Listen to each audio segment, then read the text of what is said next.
പള്ളിപ്പെരുന്നാളിന് ചെറുതായിട്ടൊന്ന് മുടിയൊന്ന് തീ പിടിച്ചതാണ്. എന്താണ് ആക്ച്വലി ഈ ഹെയറിന് പറ്റിയത്? പള്ളിപ്പെരുന്നാളിന് ചെറുതായിട്ടൊന്ന് മുടിയൊന്ന് തീ പിടിച്ചതാണ്. ഓ. അപ്പൊ അത് കഴിഞ്ഞിട്ട് ഞാൻ വേറൊരു ബ്യൂട്ടി പാർലറിൽ പോയിട്ട് ലെയർ കട്ട് ചെയ്തിട്ടുണ്ടായിരുന്നു. അപ്പൊ ഉണ്ടായിരുന്ന നീളം നന്നായിട്ട് കുറഞ്ഞു. ബേൺ ആയ സ്ഥലത്ത് ഓൾറെഡി നല്ല ഡ്രൈനെസ് ആയിരിക്കും, ഫ്രിസി ആയിരിക്കും. ഈവൻ നിങ്ങളെ ഹെയർ അത്യാവശ്യം ഡാമേജ് മേലേക്ക് കയറി വരുവാണ് ചെയ്യുക.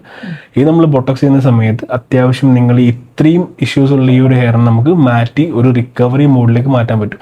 അത് റിപ്പയർ ട്രീറ്റ്മെന്റ് എന്ന രീതിയിൽ നമുക്ക് ബൊട്ടോക്സ് ചെയ്യാൻ പറ്റും. ഇപ്പം ഡ്രൈനെസ് ആയിക്കോട്ടെ, ബ്രേക്കേജ് ആയിക്കോട്ടെ, സ്പ്ലിറ്റ്നെസ് ആയിക്കോട്ടെ, ഫ്രിസി ആയിക്കോട്ടെ, ഏതായാലും ആ രീതിയിൽ നമുക്ക് മാറ്റിയെടുക്കാനുള്ള ഓപ്ഷൻ ഇതിലുണ്ട്. റെഡിയാണോ? Okay, ready. സ്റ്റാർട്ട് ചെയ്യാം.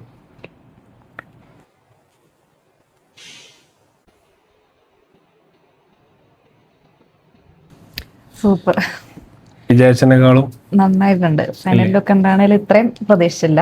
നന്നായിട്ട് ചെയ്തിട്ടുണ്ട്. പറ്റിയ അബദ്ധം എന്ന് പറഞ്ഞാൽ ഞാൻ ആ ലെയർ കട്ട് ചെയ്തതാണ്. അല്ല, എനിക്ക് ഇച്ചിരി നീളത്തിൽ നന്നായിട്ട് ചെയ്യായിരുന്നു. നോർമലി വന്ന ഹെയർ എങ്ങനെയാണോ ആ രീതിയിൽ നമുക്ക് ആക്ച്വലി ആ ഒരു ലെങ്ത് തന്നെ നമുക്ക് കിട്ടിയിട്ടുണ്ട്.